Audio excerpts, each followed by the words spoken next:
안녕하세요. 코딩 테스트 준비반 1주차 완전 탐색 기본 강의를 시작하겠습니다. 이번에 볼 내용은 기본 문제 2문제와 백준 문제 3개를 풀어볼 예정입니다. 첫 번째 유형은 단순 포문을 사용하는 것입니다. 포커카드 N잔 중 2장을 골라 2장의 합이 M에 최대한 가까운 합을 구하라고 합니다.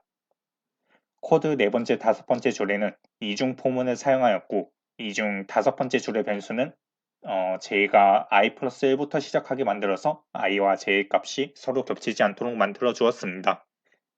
이렇게 해서 카드 2장을 골랐으면 SUMCAD라는 변수에 카드 2장의 합을 저장해주고, 문제에서 2장의 합이 m에 최대한 가까운 값을 구하라고 했으니까 SUMCAD의 m을 빼본다면 2장의 합이 m에 가까운 경우 0에 가깝게 나올 거예요. 그런데 여기서 SUMCAD가 m보다 작으면 음수가 나올 수도 있고 SUMCAD가 m보다 크면 양수도 나올 수도 있으니까 이 ABS 함수라고 절대값을 만들어주는 함수를 사용하여 절대값으로 비교를 해줍니다. 그러면 절대값을 사용하니까 0에 가깝게 나오는 게 제일 n과 가까운 합이라는 뜻이니 이 값이 있으면 n서 값을 해당 값으로 변경해주면 됩니다. 여기서 n장 중 2장을 고르는 거니까 모든 경우의 가지수는 우리가 조합식을 사용해서 NC라는 공식이 나올 수 있는데요. 만약 n이 10만 이상이라면 컴퓨터가 1억 번 연산하는데 1초가 걸린다고 배웠으니까 10만의 제곱이면 1억은 가뿐히 넘기 때문에 여기서는 시간 초과가 나오게 됩니다. 그래서 백준 문제를 직접 찾아서 풀 때에는 입력값을 주의해서 살펴보는 것을 추천드립니다.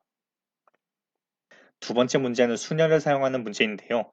n개의 정수로 이루어진 순열 중 사전순으로 n번째 위치한 순열을 구하라고 합니다.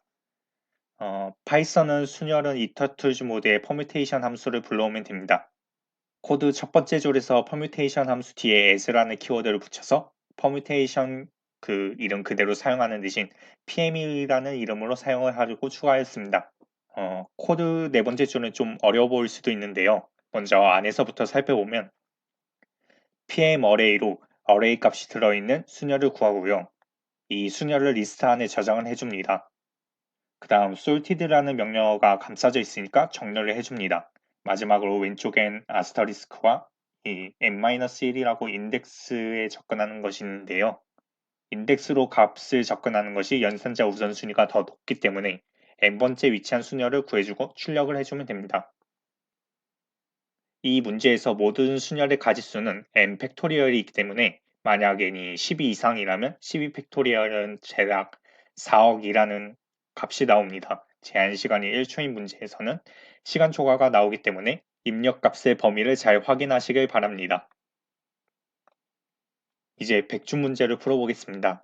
첫 번째 문제는 백설공주와 일곱난쟁이이고 9개의 정수가 주어졌을 때 합이 100이 되는 7개의 정수를 찾는 문제입니다.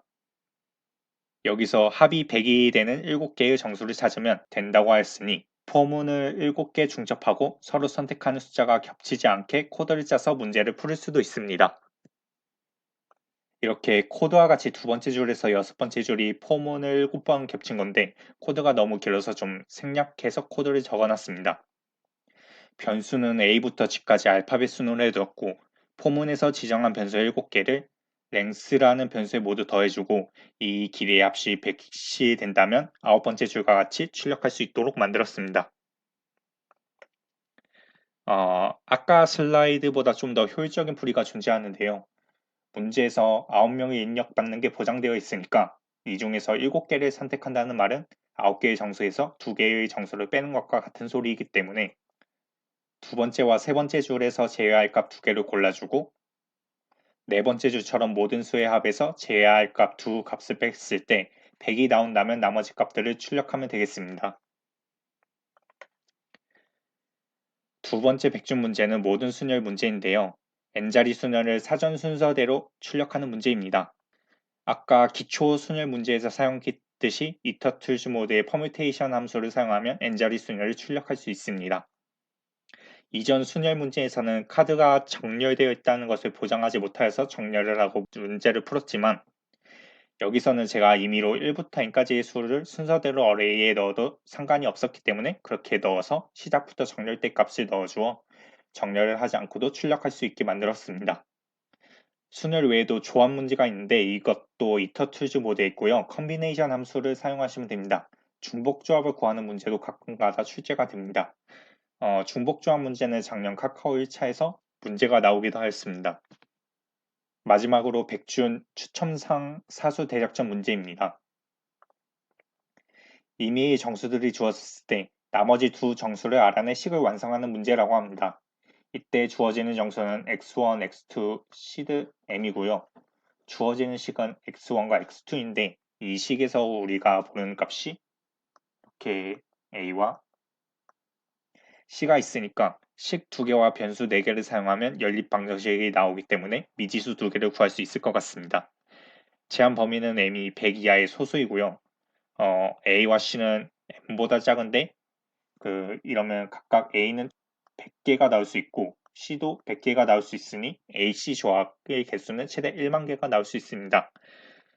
이것은 시간 내에 충분히 돌릴 수 있으니 이 문제는 완전 탐색으로 문제를 풀 수 있게 됩니다.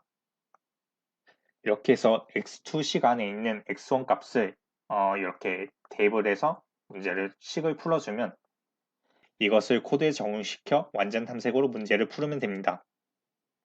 두 번째, 세 번째 줄이 이중 포문을 돌리고 네 번째, 다섯 번째 줄이 아까 슬라이드에 나왔던 내용을 그대로 적었습니다.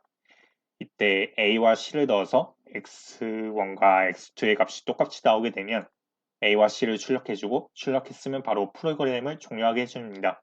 왜 바로 종료를 하냐면 답을 하나만 출력해야 하기 때문에 종료해주지 않으면 모든 가능한 답이 나올 수 있게 되어 틀리게 되니 문제 입력값뿐만 아니라 출력값도 주의해서 풀어주시면 됩니다.